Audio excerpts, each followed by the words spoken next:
Hello friends, welcome back to my channel. Today we are going to learn one more important topic, that is angles classification of malocclusion from orthodontics.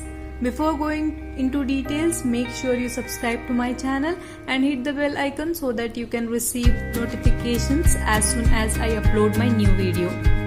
According to Engel, maxillary first permanent molar is key of occlusion.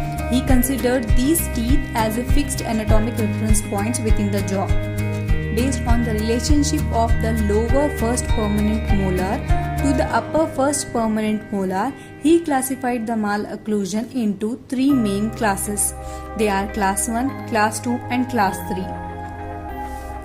Engel had classified class 1, class 2 and class 3, and the class 2 is classified again into class 2 division 1, class 2 division 2 and subdivision. And the class 3 is further classified into true class 3 and pseudo class 3. Engel's class 1 malocclusion is characterized by the presence of normal interarch molar relation. The mesiobuccal cusp of upper first permanent molar occludes with the buccal groove of lower first permanent molar in class 1. And in class 2, the distobuccal cusp of upper first permanent molar occludes with the buccal groove of lower first permanent molar. And in the class 3, the mesiobuccal cusp of first permanent upper molar interdigitates with the embrasure between the first and the second lower permanent molars.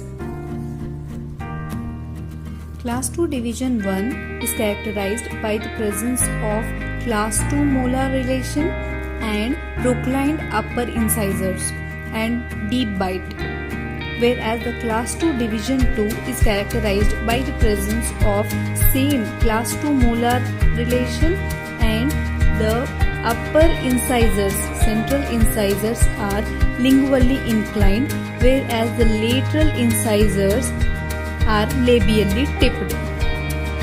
Okay. And subdivision, class 2 subdivision is characterized by the presence of class 2 malocclusion on one side of the arch and class 1 malocclusion on the other side. Suppose class 2 molar relation on the right side of the arch and class 1 molar relation on left side. Hence it is called as the class 2 subdivision. Coming to class 3, true class 3. True class 3 is nothing but skeletal class 3.